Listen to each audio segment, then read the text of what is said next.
Todos los siglos, todas las voces, toda la memoria.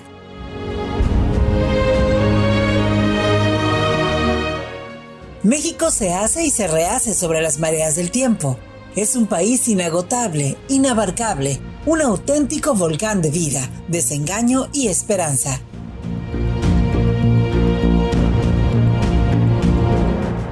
México, historia y leyenda, convoca los testimonios de lo real y lo imaginario, bajo el amparo de la palabra.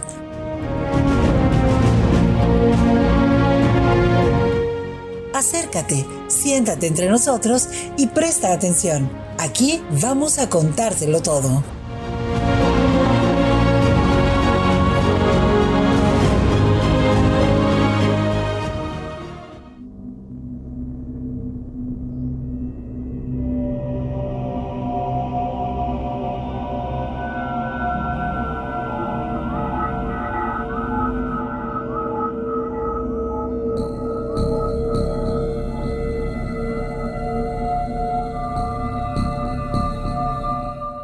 La historia nacional es rica en figuras femeninas que han sido decisivas en momentos concretos del devenir de los años. Se trata de mujeres muy conocidas que han pasado a formar parte de los compendios historiográficos hasta donde han ido a parar sus biografías. Allí aparecen figuras como las de Sor Juana, Leona Vicario, Frida Kahlo, la Corregidora, Elvia Carrillo o la Malinche, por citar al vuelo unos cuantos nombres. Sin embargo, existen figuras que a mi juicio ocupan una segunda línea y que resultaron decisivas en su hora y en su lugar preciso. Tal es el caso del personaje de la crónica de hoy. Estoy hablando de Antonieta Rivas Mercado, actriz, promotora cultural, activista política y en general un icono de la cultura mexicana durante la primera mitad del siglo XX. Su trágica muerte fue el corolario dramático de una vida vivida siempre hasta las últimas consecuencias.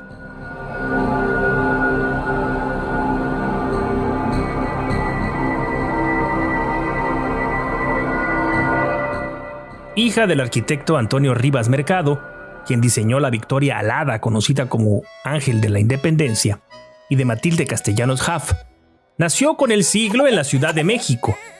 Perteneciente a la aristocracia porfiriana, tuvo en sus primeros años al alcance de su mano todo aquello a lo que podían acceder realmente muy pocas personas en el mundo: lecturas, educación sofisticada, discusiones ilustradas, viajes y el contacto con lo más refinado de la cultura occidental.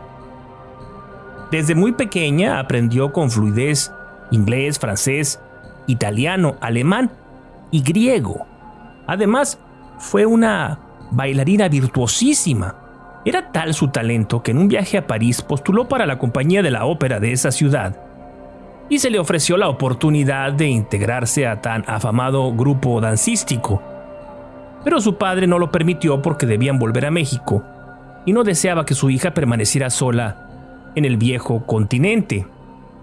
Entonces estalló el conflicto revolucionario y Antonieta tuvo que hacerse cargo de su casa familiar, pues la madre los había abandonado al irse a Europa, siguiendo a su amante. Esta fue, pues, la cuna en la que el personaje creció.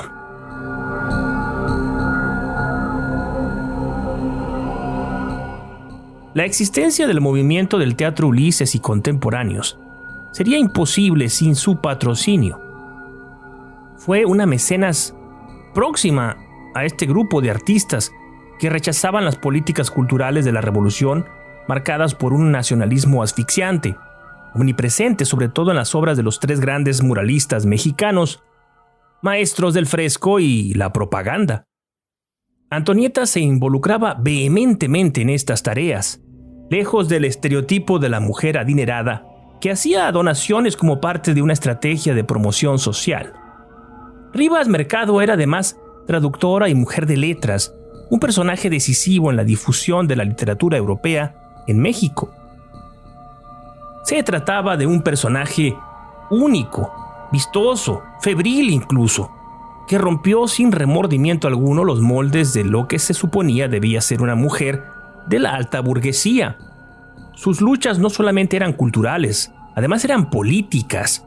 Por eso se afilió desde muy joven a la causa sufragista, reclamando un orden social en el que las mujeres fueran ciudadanos plenos, es decir, seres humanos sujetos de derecho como los varones. Quizás su participación política más importante fue al acompañar a José Vasconcelos en su campaña electoral. Antonieta fue la cronista que registró los acontecimientos durante 1928-1929. Al mismo tiempo, escribía una novela intitulada El que huía, que no alcanzaría a concluir. Los hechos turbulentos de unas elecciones marcadas por un fraude monumental y un profundo conflicto familiar perturbarían su frágil persona al punto de perder la razón. Pero antes de que narre este último suceso, es necesario hablar un poco de su vida familiar. El 27 de julio de 1918, Antonieta se casó con un británico radicado en los Estados Unidos. Su nombre era Albert Edward Blair, un hombre de cuño conservador y muy próximo a la familia de Francisco I. Madero.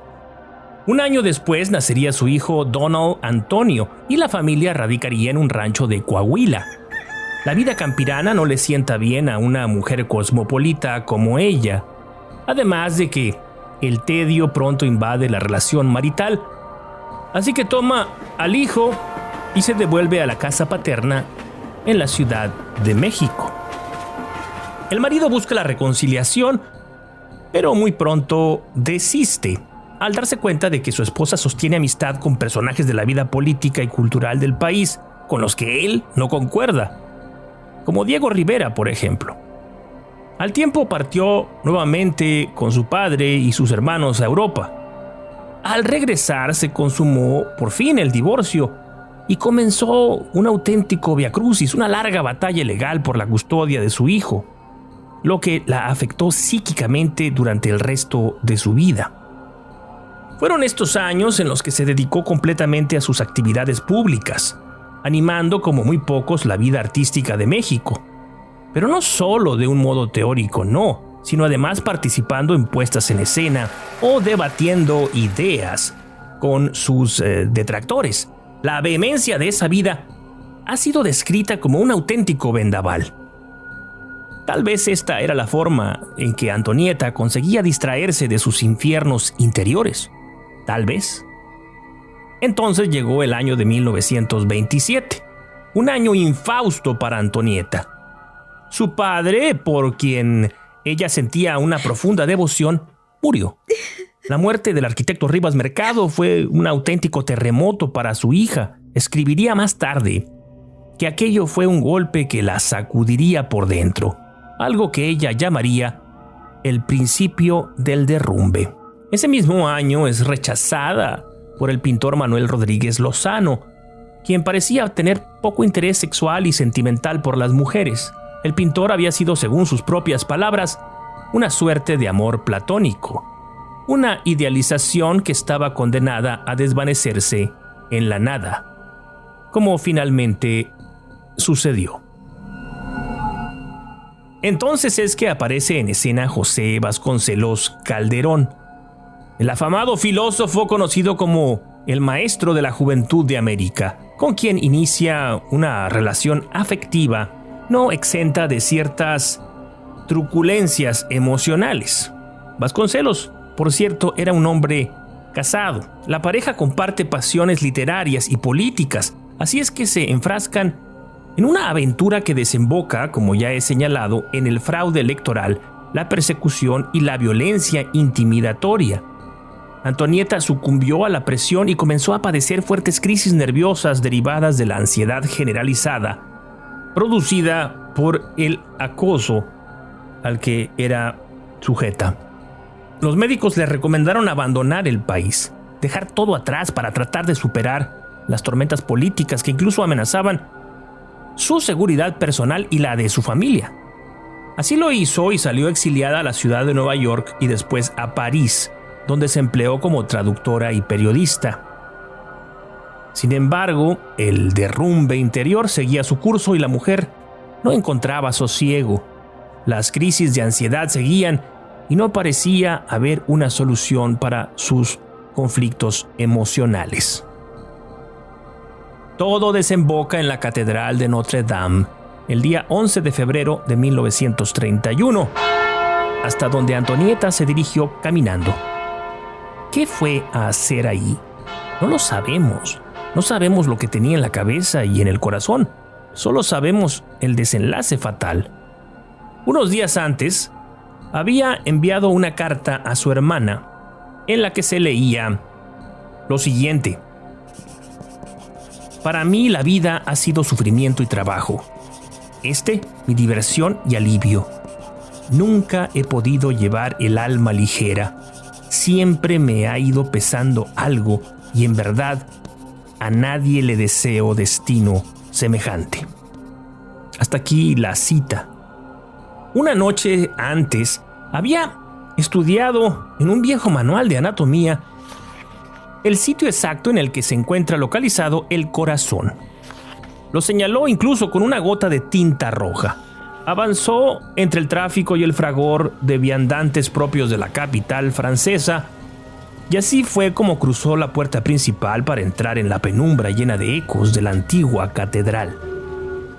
Solo las gárgolas imperturbables, con sus ojos de piedra y sus gestos feroces, parecieron ver a aquella mujer menuda enfundada en su grueso abrigo entrar a toda prisa por la nave central. Los ecos de aquellos pasos apurados rebotaban en las altas bóvedas y los gruesos muros manchados de hollín. Avanzó hasta el presbiterio y ahí se hincó frente a un Cristo ensangrentado, coronado de espinas y colgado por las muñecas de unos garfios de acero. No había nadie, solo ellos dos. ¿Qué hizo en ese momento? No lo sabemos. ¿Acaso oró?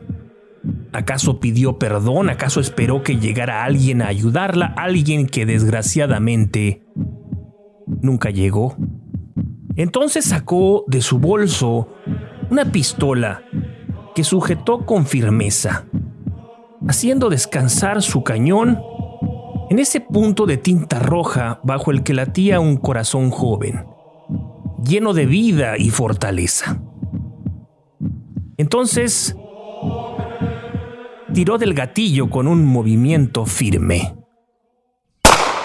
El eco de la detonación se amplificó en el interior del templo y las palomas que descansaban en los techos de ese recinto histórico de la cristiandad se echaron a volar todas al mismo tiempo hacia el cielo de París.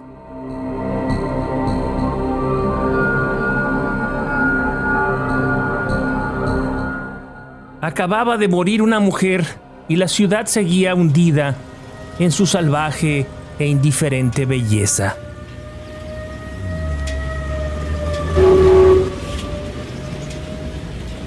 Las autoridades religiosas se declararon escandalizadas e iniciaron una serie de celebraciones litúrgicas en supuesto desagravio por la afrenta. Las autoridades civiles realizaron el peritaje de rigor y destacaron lo obvio: una joven mexicana acababa de quitarse la vida, producto de un gran desgano existencial. El cuerpo de Antonieta fue sepultado en el cementerio de Thiais. El año de 1936, al caducar la concesión, nadie pagó la renovación del permiso, por lo cual el cuerpo fue exhumado y arrojado sin más a la fosa común. Un día antes de morir, Antonieta estuvo con Vasconcelos, quien escapaba de la persecución feroz e inhumana orquestada por Abelardo L. Rodríguez en su contra. Según palabras del propio filósofo, en algún momento de aquella dolorosa intimidad, la mujer, hundida en las cimas de la desesperación, le preguntó: ¿me necesitas? A lo que el oaxaqueño respondió lo siguiente: ningún alma necesita de otra. Nadie, ni hombre ni mujer, necesita más que a Dios. Cada uno tiene su destino comprometido con el Creador. Antonieta no dijo más. La suerte, al parecer, ya estaba echada.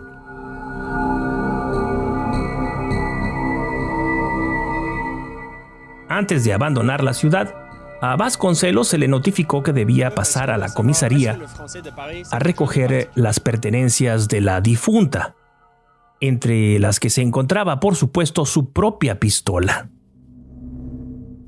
Nunca se presentaría en el lugar.